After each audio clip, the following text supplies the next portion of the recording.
Hi friends, welcome to temple vlogs Renuka. అందరూ బాగున్నారా? నేను బాగున్నానండి.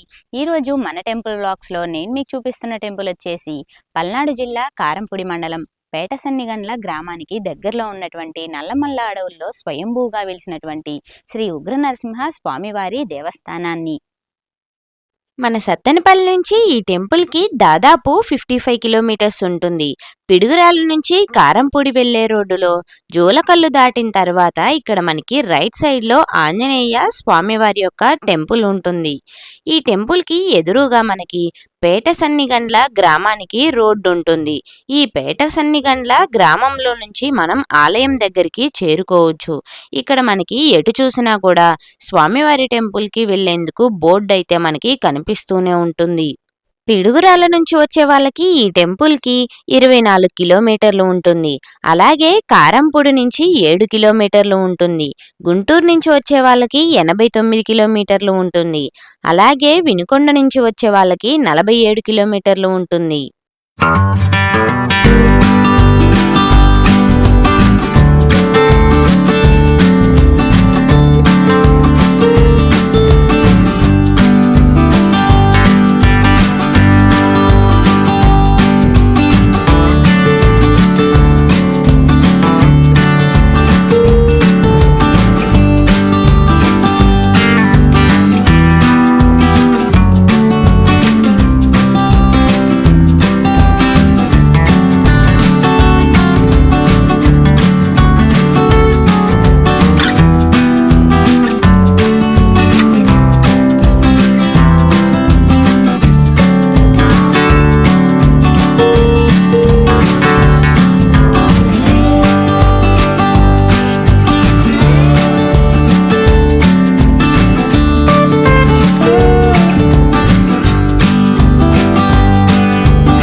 ఈ దేవస్థానం వచ్చేటప్పటికి నల్లమల్ల అడవి ప్రాంతంలో ఉండటం వల్ల ఎటు చూసినా కూడా కొండలు అలాగే పచ్చటి వాతావరణంతో చాలా బాగుంటుంది.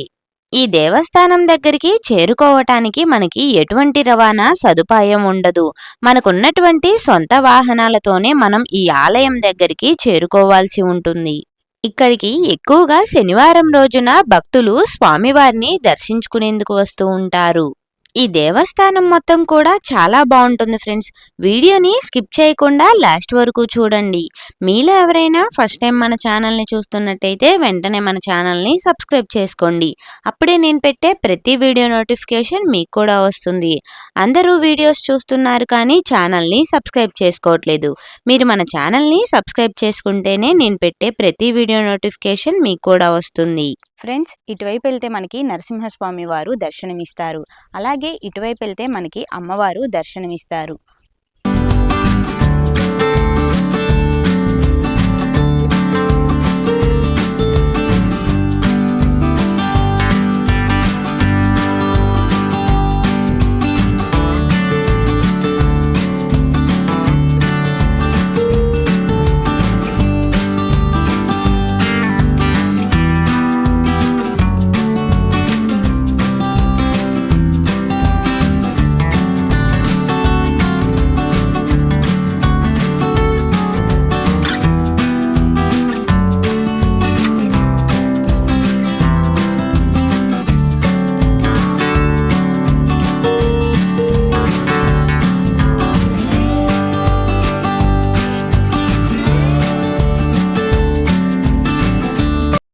కొన్ని వేల సంవత్సరాల క్రితం స్వామివారు ఈ కొండ మీద స్వయంభూగా వెలవటం జరిగింది. ఈ స్వామివారిని దేవతలు, మునులు, మహర్షులు అలాగే ఇప్పుడు మన మానవులు స్వామివారిని దర్శించుకుంటున్నారు. ఎంతో పవిత్ర పుణ్యక్షేత్రం ఈ స్వామివారి యొక్క దేవస్థానం. ఓకే ఫ్రెండ్స్, ఇక టెంపుల్ మొత్తం చూస్తూ స్వామివారి యొక్క ఆలయ విశిష్టత విశేషాలన్నిటి గురించి తెలుసుకుందాం. ఇప్పుడు మనం చూస్తున్నటువంటి ఇక్కడ స్వామివారి యొక్క స్థల పురాణం అలాగే ఆలయంలో జరిగేటువంటి విశేష కార్యక్రమాలు అన్నీ కూడా మనం ఇక్కడ తెలుసుకోవచ్చు. అలాగే ఇక్కడ మనం చూసుకున్నట్టయితే ఈ మండపంలో ప్రతి నెల స్వాతి నక్షత్రం రోజున స్వామివారికి సుదర్శన హోమం జరుగుతుంది.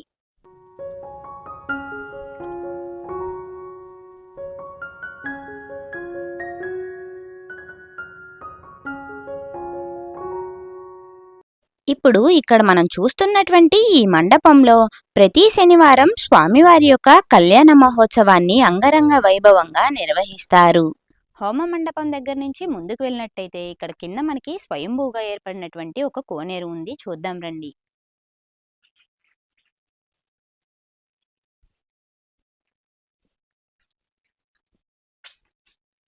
కొన్ని వేల సంవత్సరాల క్రితం ఈ కోనేరులోనే మునులు, మహర్షులు అందరూ కూడా స్నానమాచరించి స్వామివారిని దర్శించుకునేవారు. ఈ కోనేరు స్వయంభూగా ఏర్పడినది. ఇందులోని నీరు గంగా నదితో సమానమైన పవిత్రమైన నీరు. ఈ నీరు 365 రోజులు కూడా ఉద్భవిస్తూనే ఉంటాయి. ఈ నీటిలో స్నానమాచరిస్తే అనారోగ్యాలన్నీ తొలగిపోయి ఆరోగ్యంగా ఉంటారు. పూర్వకాలంలో దేవతలు, మునులు, ఋషులు అందరూ కూడా ఈ కోనేరులోనే స్నానమాచరించి స్వామివారిని దర్శించుకునేవారు. అందుకనే ఈ కోనేరుకి దేవతా తీర్థం, పుణ్యతీర్థం, ఋషి తీర్థం, అలాగే ముని తీర్థం అనే పేర్లు కూడా ఉన్నాయి.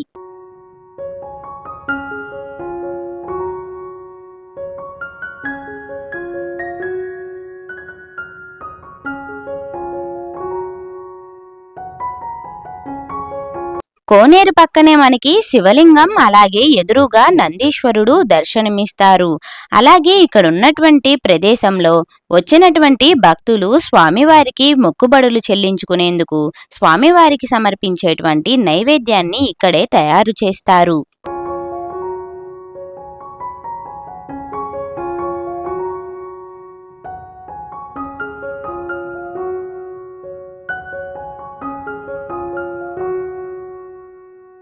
ఓకే ఫ్రెండ్స్, ఇక ఇప్పుడు ఆలయం యొక్క స్థల పురాణం గురించి తెలుసుకుందాం. స్వామివారు ఎన్నో వేల సంవత్సరాల క్రితం ఇక్కడ స్వయంభూగా వెలిశారు. అప్పుడు ఎంతో మంది దేవతలు, మునులు, ఋషులు, అలాగే ఇప్పుడు మన మానవులు స్వామివారిని దర్శించుకుంటున్నారు.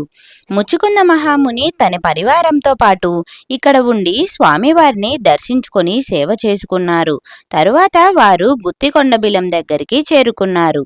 తరువాత స్వామివారి లీలలు తెలుసుకున్నటువంటి కాకతీయ ప్రతాపరుద్ర చక్రవర్తి శ్రీ ఉగ్రనరసింహ స్వామివారిని తనివి తీరా దర్శించి సేవించి తరించి ఆయన శ్రీ ఉగ్రనరసింహస్వామి వారు నెలకొని ఉన్న ఈ కొండ గుహలోనే శ్రీ లక్ష్మీ నరసింహస్వామి వారిని ప్రతిష్ఠించారు. తరువాత దేవాలయాన్ని నిర్మించి ఈ క్షేత్రానికి సింగరుట్ల క్షేత్రము అనే పేరు పెట్టారు. అలాగే స్వామివారి క్షేత్రానికి కొన్ని వేల ఎకరాల భూమిని భక్తిపూర్వకంగా సమర్పించారు. తరువాత రాజగోపురాన్ని నిర్మించారు. అలాగే శ్రీ ఆదిలక్ష్మి, చెంచులక్ష్మి సమేత శ్రీ నరసింహస్వామి వారిని కూడా ప్రతిష్ఠించారు. ఇక్కడ మనకి స్వామివారి యొక్క ఆలయ గోడల పైన అప్పట్లో రాజుగారు చెక్కించినటువంటి దేవతా విగ్రహాలు దర్శనమిస్తాయి. గరుత్మంతుల వారు, ఆదిశేషుడు, అలాగే ఆంజనేయ స్వామి వార్లు మనకి దర్శనమిస్తారు. పక్కనే మనకి శ్రీ రాజ్యలక్ష్మి అమ్మవారు దర్శనమిస్తారు.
గోత్రం పేరు ఓలేటి గోత్రోద్భవస్య హరిబాబు నామధేయస్య రేణుకాదేవి నామధేయస్య వెంకట విష్ణువర్ధని నామధేయస్య దీక్షిత నామధేయస్య కుటుంబస్య హిరణ్యపాత్రం ముదోపో పూర్ణం సుభాసి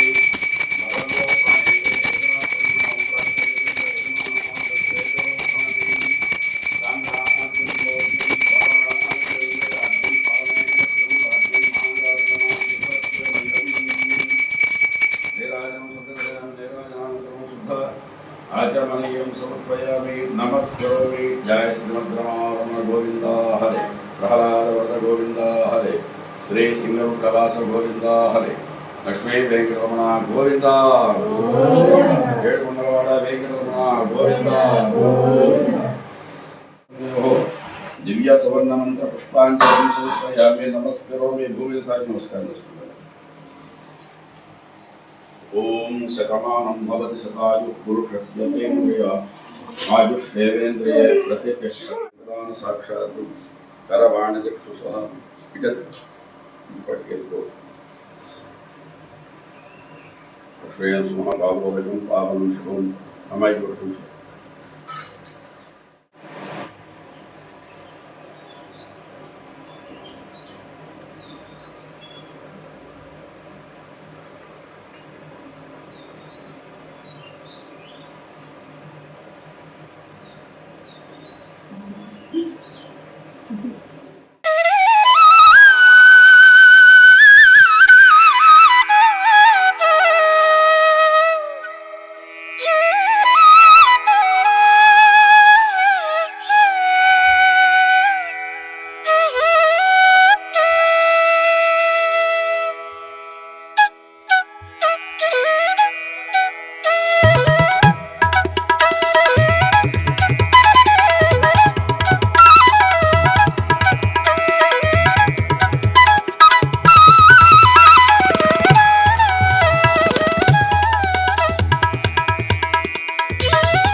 जय श्रीमन्नारायण।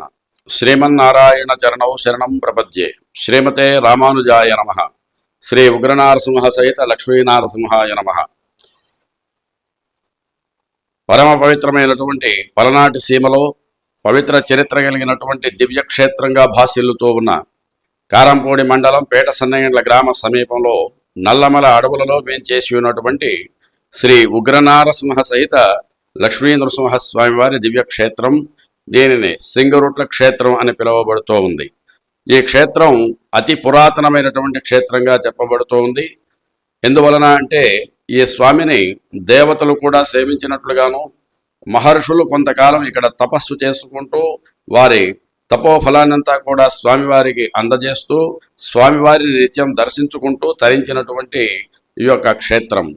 ఆ తరువాత ఎందరో మహనీయులు, మహాత్ములు, మహానుభావులు స్వామివారిని దర్శించుకుంటూ ఉన్నటువంటి సందర్భంలో ఒకనాడు కాకతీయ ప్రతాపరుద్ర చక్రవర్తి, రెండవ కాకతీయ ప్రతాపరుద్ర చక్రవర్తి తాను ఢిల్లీ సుల్తానుల బందీఖానా అయిపోయి వారికి కప్పం చెల్లించలేక చెరసాలలో బంధించి ఉన్నటువంటి సమయంలో ఆ యొక్క మంత్రి గారైనటువంటి యుగంధరుడు మా రాజుగారిని కాపాడి చెరసాల నుండి విముక్తి కలిగించేటువంటి దైవం ఎక్కడ ఉన్నాడా అని అనేక క్షేత్రాలకు వెళుతూ పుణ్యక్షేత్రాలను సందర్శించుకుంటూ తన బాధను స్వామికి విన్నపం చేసుకుంటూ తిరుగుతూ ఉన్నటువంటి సందర్భంలో ఒకనాడు కొంతమంది భక్తుల చేత సింగరుట్ల క్షేత్రం అని ఉన్నది, నల్లమల అడవులలో వేంచేస్తున్నటువంటి స్వయంభువు శ్రీ ఉగ్రనారసింహస్వామి వారు ఉన్నారు, వారిని దర్శించినట్లయితే నీ కోరిక తప్పకుండా నెరవేరుతుంది అని చెప్పడంతో ఈ క్షేత్రం ఎక్కడ ఉన్నదాన్ని వెతుక్కుంటూ తెలుసుకుని ఈ స్వామివారి దగ్గరకు వచ్చి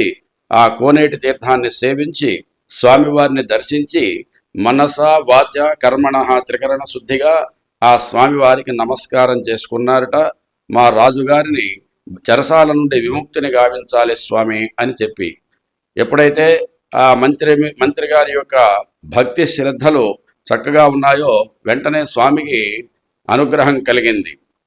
వెంటనే తాను ఒక యుగంధర రూపాన్ని ధరించి తన రాజుగారైనటువంటి కాకతీయ ప్రతాపరుద్ర చక్రవర్తి ఎక్కడైతే బంధించబడి ఉన్నాడో అక్కడకు వెళ్ళి వారికి కప్పాన్ని చెల్లించి రాజుగారిని బయటికి తీసుకొని వచ్చారట.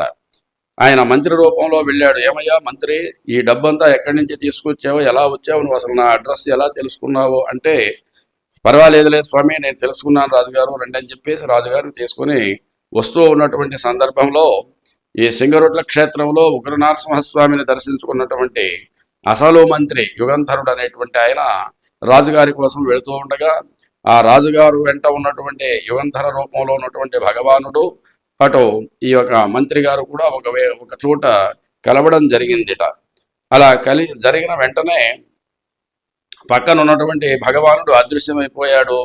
ఈ మంత్రి గారు రాజుగారి దగ్గరికి పరుగున వెళ్ళి, మహారాజా, మీరు ఎలా బందికానా నుంచి విముక్తులయ్యారయ్యా, ఎలా వచ్చారయ్యా, బాగున్నారా, క్షేమంగా ఉన్నారా అని దగ్గరకు వెళ్ళి అడగడం జరిగిందట. అప్పుడు, ఏమయ్యా, ఇంతకుముందు నువ్వే కదా లోపలికి వచ్చావు, మా రాజుగారిని విడిపించమన్నావు, మేము కప్పం కడుతున్నామని వారికి కప్పం చెల్లించావు కదయ్యా అంటే, అయ్యా నేను ఇప్పుడే వస్తున్నాను, ఆ సంగతి ఏమో నాకు తెలియదు అని ఆ మంత్రి గారు చెప్పారట. అలాగైతే ఇప్పుడు దాకా జరిగిందంతా లోపలికి వచ్చింది, ఆ కప్పం చెల్లించింది అంతా ఆ శ్రీమన్నారాయణుడు అయినటువంటి ఉగ్రనరసింహస్వామి అయి ఉంటాడు అని ఈ మంత్రి గారు చెప్పడంతో, మంత్రి గారు, అయ్యా నేను సింగరుట్ల క్షేత్రం అనే ఉగ్రనరసింహస్వామిని దర్శించుకొని అక్కడ మొక్కుకొని మిమ్మల్ని విముక్తులను కావించాలని కోరుకుని బయలుదేరి వస్తున్నాను అని చెప్పాట. అలాగైతే ఇదంతా భగవంతుని యొక్క లీల విశేషమై ఉంటుంది కనుక ఆ స్వామి ఎక్కడో వెంటనే దర్శించుకోవాలి అని చెప్పి ఆ రాజుగారు అనడంతో, ఆ రాజుగారు మంత్రి గారు ఇద్దరు కూడా ఈ యొక్క క్షేత్రానికి వచ్చి స్వామివారిని దర్శించుకున్నటువంటి ఆ రాజుగారు సాష్టాంగ దండ ప్రమాణం చేసి, స్వామి, నన్ను బంధ విముక్తులను చేసినందుకు ప్రత్యామ్నాయంగా కృతజ్ఞతగా నీకు నేను ఏదైనా చేయాలనుకుంటున్నాను స్వామి, నా శక్తి కొలది నేను చేస్తాను అని చెప్పేసి ఆ స్వామివారికి నమస్కారం చేసుకొని ముందుగా ఆలయ నిర్మాణం చేస్తాను స్వామి అని చెప్పేసి ఈ కొండ గట్టుకి ఆనించి ఆలయ నిర్మాణం చేశాడు ఆ కాకతీయ ప్రతాపరుద్ర చక్రవర్తి. ఆ తరువాత స్వామిని దర్శించుకున్నటువంటి వారందరికీ కూడా ఉగ్రం వీరం మహావిష్ణుం జ్వలంతం సర్వతోముఖం నృసింహం భీషణం భద్రం మృత్యుర్నమామ్యహం అని ప్రార్థన అయితే చేయగలుగుతారు, కానీ స్వామి ఉగ్ర రూపాన్ని దర్శించడానికి భయపడి పారిపోతారేమో, భక్తులు రారేమో స్వామి, కనుక నీ యొక్క శాంతి స్వరూపమైనటువంటి లక్ష్మీదేవితో కూడుకున్నటువంటి లక్ష్మీ నరసింహస్వామి వారి యొక్క నీ యొక్క రూపాన్ని నీ యొక్క విగ్రహ రూపంలో ఇక్కడ ప్రతిష్ఠిస్తాను స్వామి అని చెప్పేసి ఆ లక్ష్మీ నరసింహస్వామి వారిని ప్రతిష్ఠించడం జరిగింది. ఆ తరువాత 7,700 ఎకరాల అగ్రహారం భూమిని స్వామివారికి ఆనాడు ఇచ్చినట్లుగా తెలుస్తుంది. కొంత భూములు ఇప్పటికీ ఉన్నా లేకపోయినప్పటికీ కూడా అగ్రహారం భూములు, సింగరుట్ల క్షేత్రం అగ్రహారం భూములు అని కొంతమేర కొన్ని వేల ఎకరాలు ఇక్కడ ఇప్పటికీ ఉన్నాయి. ఆ తరువాత భక్తులు వరుస క్రమంలో క్రమక్రమంగా కొంచెంగా ఇక్కడ మహారణ్యంగా ఉండి అడవి జంతువులన్నీ కూడా తిరుగాడుతూ ఉండేటువంటి పరిస్థితుల్లో, రాలేనటువంటి పరిస్థితుల్లో అప్పుడప్పుడు వచ్చి స్వామివారి దర్శనం చేసుకుని వెళుతూ ఉండేవారు. ఆ తర్వాత స్వామివారికి నిత్య నైవేద్య దీపారాధనాది కైంకర్యాలు ఏర్పాటు చేసి ప్రతిరోజు స్వామివారికి నైవేద్య దీపారాధన జరిగే విధానంగా ఏర్పాటు చేయటం వల్ల అయ్యవారు, వారితో పాటు బోయవారు, అలా భక్తులు కొందరు కలిసి వచ్చి స్వామివారిని సేవించుకుని వెళుతూ ఉండేవాళ్ళట. ఆ తరువాతి కాలంలో ఈ స్వామివారి యొక్క అగ్రహారం భూముల్లో శ్రీచక్ర సిమెంట్ ఫ్యాక్టరీ నిర్మాణం జరిగింది. ఎప్పుడైతే ఫ్యాక్టరీ నిర్మాణం జరిగిందో ఆ ఫ్యాక్టరీ వారి యొక్క సౌజన్యంతో, వారి యొక్క సొంత సిమెంటుతో సిమెంట్ రోడ్డు వేయడం జరిగింది. సిమెంట్ రోడ్డు వేసిన తర్వాత రోడ్డు సౌకర్యం కలిగింది, ఇక్కడ నీటి సౌకర్యం కలిగింది, కరెంటు సౌకర్యము కలిగింది. ఆ తర్వాత భక్తులు రావడం కొంచెం కొంచెంగా పెరిగింది. ఆ సందర్భంలో ప్రతి శనివారం అన్నసంతర్పణం చేస్తే ఇక్కడ భక్తులకి బాగుంటుంది అని ఆ స్వామివారే ఒక లీలా విభూతిగా కనిపించి ఒక భక్తునికి చెప్పారట. అలా చెప్పడంతో భక్తులు ఉద్యుక్తులై భక్తి శ్రద్ధలతో గత 13 సంవత్సరాలు 14 సంవత్సరాల నుండి ప్రతి శనివారం ఇక్కడ అన్నసంతర్పణం ఏర్పాటు చేసి జరుపుతూ ఉన్నారు. క్రమక్రమంగా భక్తుల యొక్క సంఖ్య పెరుగుతూ వస్తోంది. ప్రతి పండగ రోజుల్లో విశేషంగా జరుగుతూ ఉంటాయి. ఆ శనివారం ప్రతి నెలలో 2వ శనివారం రోజున అన్నసంతర్పణంతో పాటు స్వామివారి యొక్క శాంతి కళ్యాణం కూడా జరపబడుతుంది. ఆ తర్వాత స్వాతి నక్షత్రం రోజున శ్రీచక్ర సిమెంట్స్ వారి యొక్క సౌజన్యంతో విశేషంగా సుదర్శన నారసింహ హోమ కార్యక్రమం ఆ యాగశాలలో జరపబడుతుంది. ఆయా కార్యక్రమాలను సందర్శిస్తూ కళ్యాణోత్సవాలను జరిపిస్తూ పండగ రోజుల్లో విశేషంగా స్వామివారిని దర్శిస్తూ ఉన్నటువంటి భక్తులు ఆ తరువాత వైశాఖ మాసంలో దాదాపుగా మే నెలలో వస్తుంది నృసింహ జయంతి. ఆ జయంతి రోజున స్వామివారి యొక్క తిరునాళ్ళ కార్యక్రమం జరుగుతుంది. ఉదయం నుంచి సాయంకాలం వరకు అభిషేక కార్యక్రమాలు, అలంకార కార్యక్రమాలు, పూజా కార్యక్రమాలు విశేషంగా జరుపుకొని నృసింహ జయంతి కార్యక్రమం సాయం సంధ్యా సమయంలో జయంతి కార్యక్రమాన్ని జరుపుకొని ఆ వెనువెంటనే లక్ష్మీ నృసింహస్వామి వారి శాంతి కళ్యాణ మహోత్సవం జరుగుతుంది. ఆ రోజున భజనా కార్యక్రమాలు, విశేష కార్యక్రమాలు, కల్చరల్ ప్రోగ్రామ్స్ అనేకం జరుపుకొని ఒక తిరునాళ్ల కార్యక్రమంగా జరుగుతూ ఉంటుంది. అలాంటి పుణ్యక్షేత్రమైనటువంటి ఈ దివ్య క్షేత్రాన్ని ఎవరైతే దర్శిస్తారో, స్వామివారిని సేవించుకుంటారో, వారి వారి యొక్క బాధలను తెలియజేసుకుంటారో వారికి ఆ బాధలన్నీ తొలగిపోయి వారి యొక్క శుభయుతమైనటువంటి కోరికలను తీర్చేటువంటి కొంగు బంగారమైనటువంటి ఈ యొక్క సింగరోట్ల క్షేత్రంలో వేంచేసి ఉన్న శ్రీ ఉగ్రనారసింహ సహిత లక్ష్మీనరసింహస్వామి వారిని ఎవరైతే దర్శిస్తారో వారికి కోరిన కోరికలు నెరవేరుతూ ఉన్నాయి. వారు పునః పునః క్షేత్రాన్ని సందర్శించుకొని స్వామివారికి తగిన విధంగా యథోచితంగా వారికి తగిన అన్న సంతర్పణం కానీ, కళ్యాణోత్సవం కానీ, హోమ కార్యక్రమం కానీ జరిపించుకొని తరిస్తూ ఉన్నటువంటి ఈ పుణ్యక్షేత్రాన్ని ప్రతి ఒక్కరూ దర్శించి స్వామివారి అనుగ్రహ పాత్రులై తరించవలసినదిగా తెలియజేస్తూ, ఈ క్షేత్రానికి చేరుకునేటువంటి మార్గం కారంపూడి చేరుకొని కారంపూడి నుండి పేట సన్నగండ్ల గ్రామంలో ఊరిలో నుండి ఈ దేవాలయానికి రావడానికి, క్షేత్రానికి రావడానికి అవకాశం ఉంది. రెండవది కారంపూడి నుండి వినుకొండ రోడ్డులో ఉన్నటువంటి శ్రీచక్ర సిమెంట్ ఫ్యాక్టరీ దగ్గరకు వెళ్ళి అక్కడ నుండి ఘాట్ రోడ్డులో కూడా ఈ స్వామివారి యొక్క క్షేత్రాన్ని దర్శించుకోవడానికి భక్తులకు సౌకర్యవంతంగా ఉంటుంది. గమనించి భక్తులంతా ఎన్నో క్షేత్రాలు మన ఆంధ్ర రాష్ట్రంలో, భారతదేశంలో అనేకమైనటువంటి క్షేత్రాలు ఉన్నాయి. అలాంటి క్షేత్రాలలో ఇది విశేషమైనటువంటి క్షేత్రంగా చెప్పబడుతున్న నిరంతరం ప్రవహిస్తూ ఉండేటువంటి కోనేరు 365 రోజులు ఆ కోనేరు ప్రవహిస్తూనే ఉంటుంది. తీసే కొంది నీళ్లు వస్తూనే ఉంటాయి. అలాంటి పవిత్ర పుణ్యక్షేత్రం. దానిని దేవతీర్థమని, ఋషితీర్థమని, పుణ్యతీర్థమని చెబుతూ ఉంటారు. అలాంటి పుణ్యతీర్థంతో సహా ఉన్నటువంటి స్వయంభువుగా ఉన్నటువంటి ఉగ్రనారసింహస్వామి, లక్ష్మీనరసింహస్వామి వారిని దర్శించి తరించవలసినదిగా భక్తులందరికీ తెలియజేస్తూ ఆహ్వానిస్తున్నాం. అందరూ ఆహ్వానితులే. దర్శించండి, తరించండి. సింగరొట్ల క్షేత్రంలో వేంచేసి ఉన్న ఉగ్రనారసింహ సహిత లక్ష్మీనారసింహస్వామి వారి అనుగ్రహ పాత్రులై తరించండి. జై నారసింహ, జై జై నారసింహ, జై శ్రీమన్నారాయణ.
స్వామివారిని దర్శించుకున్న తర్వాత పక్కనే మనకి ఒక చిన్న కొండ మీద 60 మెట్లు ఎక్కి రాగానే ఇక్కడ మనకి ఆదిలక్ష్మి సమేత నరసింహస్వామి వారు దర్శనమిస్తారు. లోపలికి వెళ్ళి స్వామివారిని దర్శించుకుందాం.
చూశారు కదా ఫ్రెండ్స్, పేటసన్నిగండ్ల గ్రామానికి దగ్గరలో నల్లమల్ల అడవుల్లో స్వయంభూగా వెలిసినటువంటి శ్రీ ఉగ్ర నరసింహ స్వామివారి దేవస్థానాన్ని. ఈ వీడియో కనుక మీకు నచ్చినట్టయితే లైక్ చేయండి, షేర్ చేయండి, కామెంట్ చేయండి. ఇలాంటి మరెన్నో టెంపుల్ వ్లాగ్స్ కోసం వెంటనే మన ఛానల్ని సబ్స్క్రైబ్ చేసుకోండి. అప్పుడే నేను పెట్టే ప్రతి వీడియో నోటిఫికేషన్ మీకు కూడా వస్తుంది.